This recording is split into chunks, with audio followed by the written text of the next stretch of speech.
They claimed I committed 4 traffic offenses. Well, today, justice was served. The magistrate found me not guilty for all 4 offenses instituted by the Guyana police force. 4 trumped-up, frivolous charges came with the instructions from the PPP administration.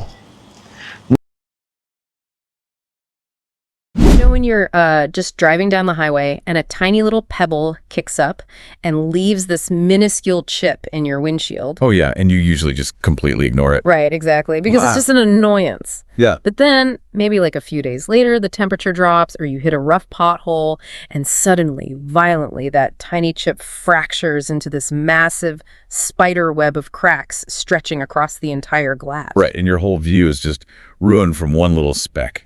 Yeah, what started as this barely noticeable speck has completely compromised your view of the road ahead. And, well, we are looking at exactly that kind of structural fracture today in this deep dive. We really are. So today's mission for you, the listener, is to unpack a really highly charged, deeply partisan political update. And it originates from this specific social media source, a text post from the T. Mohamed Facebook page. Before we even get into that, I mean, we really have to establish a clear boundary for you right at the top here. The source material we are examining today contains heavily polarized, intensely political content regarding the PPP government and the opposition leader in Guyana. Right, very heated stuff. Very. And our analysis here is, well, it's basically an autopsy of the text itself. We are impartially reporting on the content just to analyze its rhetorical architecture. Yeah, we are absolutely not validating the factual reality of these viewpoints. Exactly. We are not endorsing anything, and we are absolutely not taking any sides in this political landscape. We're just, looking at how the words are engineered to influence a reader. Right, so it's the mechanics of the message, not the politics of the messenger. Precisely. And what hooked me immediately into this text is this central absurdity it presents right out of the gate. So the text details a specific event that culminated at the Whim Magistrate Court. Right, involving opposition leader Azruddin Mohamed. Yeah. So he was hit with traffic offenses, but the text insists, categorically, that he was charged as the driver of the vehicle, even though he was actually a passenger during the traffic stop. Which is just, it's a huge detail. And he was ultimately found not guilty. Right, he was. But the logistics of this whole thing are just baffling to me. It's the equivalent of getting slapped with a speeding ticket while you're sitting in the back seat of an Uber, just scrolling on your phone. Yeah, it sounds like a complete mix-up. Exactly. How does a simple traffic stop result in a passenger being charged as the driver? A clerical error by a traffic cop having a bad day doesn't usually escalate into a giant political manifesto, Well, see, that's the thing. The author of the T. Mohamed post leaves absolutely zero room for the idea of a clerical error. None at all. None. And that is a really vital strategic choice in the text. In cognitive psychology, there is this principle called Hanlon's razor, right? Oh, yeah, the one about stupidity versus malice. Exactly. It suggests we should never attribute to malice what can be adequately explained by stupidity or incompetence. Mm-hmm. But this text, it intentionally inverts Hanlon's razor. Interesting. So they're saying it definitely wasn't a mistake. Right. It basically demands the reader view this incorrect traffic ticket not as a random bureaucratic fumble, but as this deliberate, targeted, and frankly malicious action orchestrated by the state. Wow. So by rejecting the possibility of a simple mistake, the text forces the whole incident into this much larger narrative structure. That's exactly it. Because, if the police just made a typo, it's a non-story. Nobody cares. Right, it's just boring paperwork. But if the police deliberately weaponized a traffic stop to penalize an opposition leader who wasn't even behind the wheel, suddenly this isn't about traffic enforcement at all. No, it becomes something much bigger. Yeah, it becomes a digestible street-level example of state-sponsored harassment. Yeah. And getting pulled over is like a universal vulnerability. Oh, absolutely. Everyone who drives knows that feeling. Right. Everyone has felt that spike of anxiety when the lights flash in the rearview mirror. So the text is taking that relatable, everyday anxiety and mapping it directly onto a much grander political conspiracy. And it does that so effectively. It creates an immediate emotional anchor for the reader. When the text insists Mohamed was just a passenger, it highlights the sheer brazenness of the charge. Yeah, it just feels so blatantly unfair. Right. And the underlying psychological mechanism here is the affect heuristic. That's our tendency to make judgments based on our current emotional state. Okay, so get the reader mad first. Exactly. Yeah. By generating this localized sense of outrage over a blatant, easily understandable injustice, like a fake traffic ticket, the text chemically primes the reader's brain. Wow, chemically primes them. Yeah, it primes them to be highly receptive to the much larger systemic accusations that follow later in the post. Which actually makes the completely bizarre financial reaction described in the text suddenly make sense. Oh, the costs involved here are fascinating. Because pragmatically, the situation is just a nuisance, right? The text openly admits that if Mohamed had simply pleaded guilty, the case would have been dismissed. Right, he could have just paid a minor fine and walked away. Just totally been done with it. But instead, the source outlines this incredible escalation. I mean, he traveled to Berbice multiple times just to face the court. Which is not a short trip. No. And he hired lawyers to fight it. So financially, this is like retaining a high-powered corporate litigation team to dispute a $20 parking meter violation. It's totally disproportionate. Yeah, the temporal and financial costs are completely out of whack with the actual penalty, so why do that? Well, this is a textbook deployment of what we call costly signaling theory. Costly signaling. Okay, unpack that for us. So in evolutionary biology and economics, a costly signal is an action that requires so much energy or risk or resources that it proves the underlying trait must be genuine. Oh, I see. Because talk is cheap. Exactly. Talk is cheap, but legal fees and cross-country trips to a magistrate court are expensive. Very expensive. So by absorbing these high costs, the text signals to its audience that Mohammed's commitment to truth outweighs his personal convenience. That's brilliant, honestly. It transforms a sunk cost into a virtuous cost. Right, it flips the script. Because we usually think of throwing good money after bad as a logical fallacy, like just pay the ticket and go home. Yeah, move on with your life. But in the theater of political communication, taking the hardest, most expensive path to clear a minor charge is framed as martyrdom. Yes, that's exactly the framing. The text actually explicitly states he spent that money, quote, to prove that the PPP cabal are liars. Which is such a strong statement. Yeah, he didn't just buy a not guilty verdict, he bought a hardened, court-approved platform to launch an ideological attack. And that financial loss is positioned as a necessary sacrifice to expose a systemic lie. Right. Because if he takes the cheap way out and just pays the ticket, the text basically argues he becomes complicit in the government's falsehood. Oh, wow. So paying the fine is like admitting defeat to the whole system. Exactly. By refusing the easy out, the text elevates a routine traffic dispute into this moral crusade. It tells the reader, look at what we are willing to endure just to prove they're lying to you.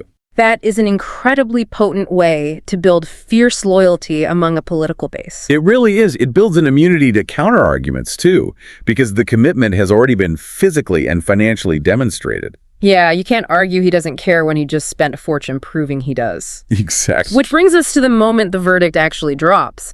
So once the Whim Magistrate Court delivers that not guilty ruling, the vocabulary in this Facebook post just violently shifts gears. It really takes a turn. The temperature of this text goes from 0 to 100 instantly. It stops being a legal update and just instantly becomes this furious political manifesto. Right.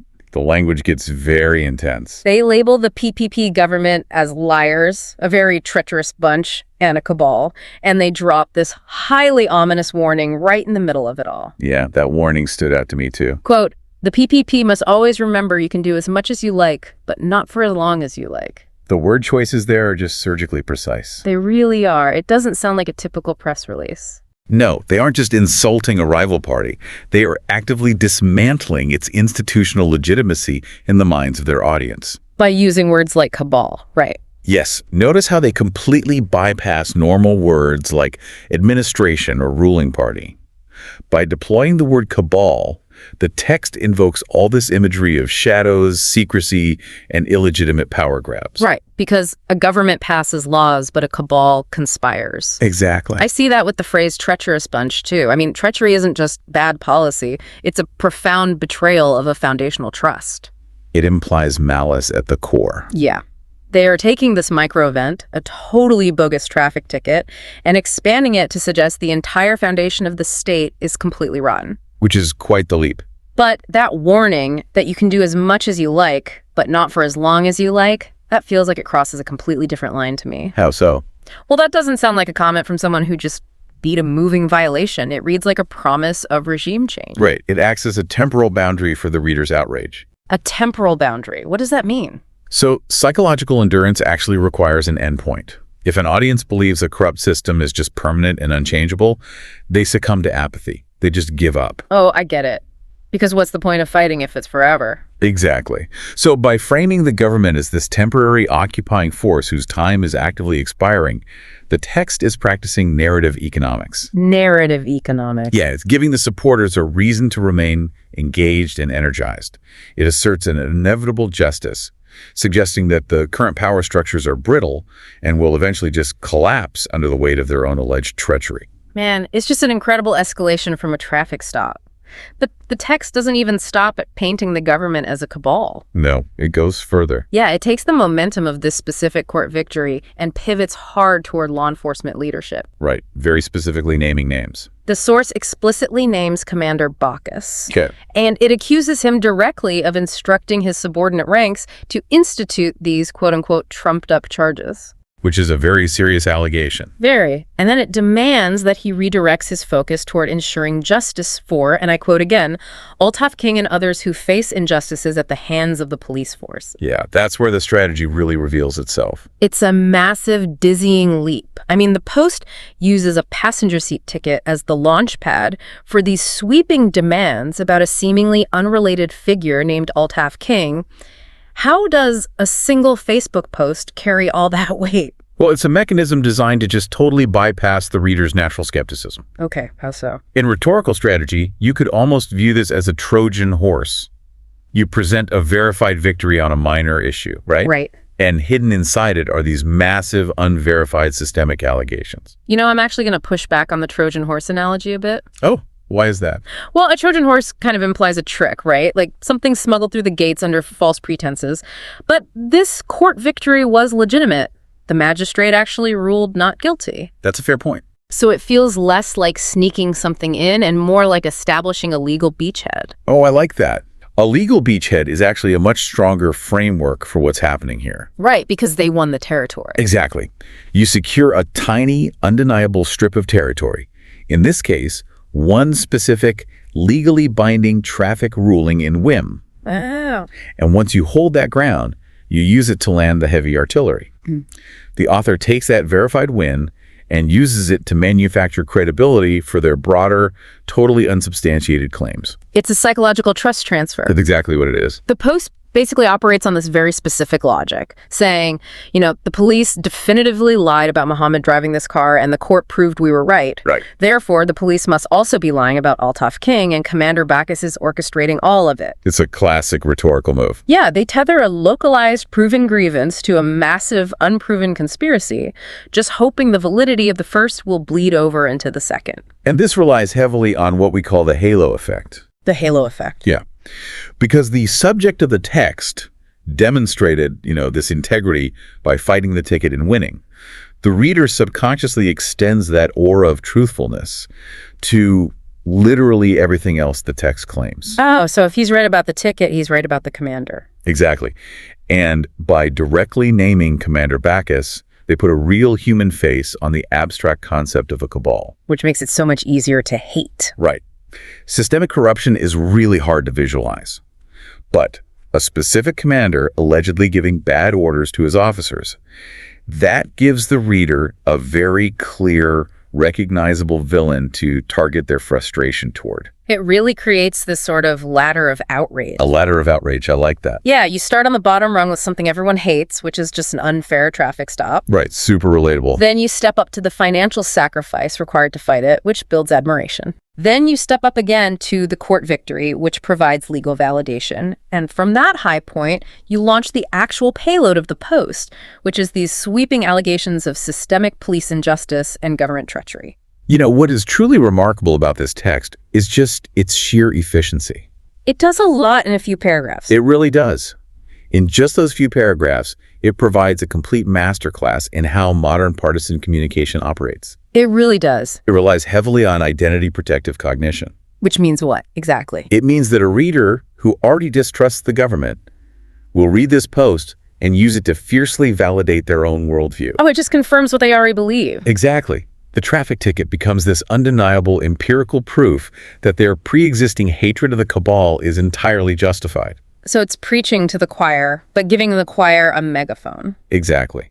The text isn't really trying to persuade the opposition at all. It is deeply entrenching its own base by turning a minor legal proceeding into this mythological battle between truth and corruption. Well, we've covered incredible ground today by dissecting just one social media post. It's amazing how much is packed in there. Right. I mean, we started with the seemingly comedic premise of a passenger getting ticketed as a driver. It's still wild to think about. And then we explored how the subject of the text, opposition leader Azruddin Mohamed, absorbed massive financial and temporal costs, not for legal clearance, but for pure political leverage. Costly signaling and action. Yeah. And finally, we analyzed how that not guilty verdict was weaponized to label the PPP government a treacherous cabal, to explicitly threaten their longevity and power, and to launch direct accusations against police leadership while demanding justice for other alleged victims like Altaf King. It really just demonstrates how, in highly polarized environments, there is basically no such thing as a mundane event anymore. Everything is material. Everything. Every interaction with the state, no matter how small, is just raw material waiting to be refined into a political weapon. And as a quick reminder for you listening, our goal today was solely to map the anatomy of this rhetoric. Yes, very important to reiterate. We explored the how and the why of the text structure, the psychological levers it pulls, and the strategic vocabulary it deploys. Right. We do this as completely neutral analysts without endorsing the factual reality of the massive claims made against the PPP or Commander Bacchus or the broader police force. Because understanding the machinery of persuasion is how you protect your own critical thinking when navigating these texts. Exactly. The ability to separate the emotional anchor of a text from its logical leaps is truly the most vital skill a reader can develop in a digital landscape that is just saturated with partisan media. Beautifully said. And I want to leave you with a final thought to ponder as you step away from this deep dive today. O's here. Earlier, we discussed how a tiny chip in the windshield can spiderweb into a massive fracture. Right, the pebble on the highway. Yeah. So if a simple, highly localized traffic ticket can be brilliantly leveraged into a sweeping public declaration about systemic injustice, government illegitimacy, and regime change. It makes you wonder. It does. How much of your own daily interactions with authority, the minor frictions, the bureaucratic hiccups, the small annoyances, are just waiting to be harvested, reframed, and weaponized in the court of public opinion? That is a fascinating question to chew on. It really is. Keep questioning the text, everyone. We'll see you next time.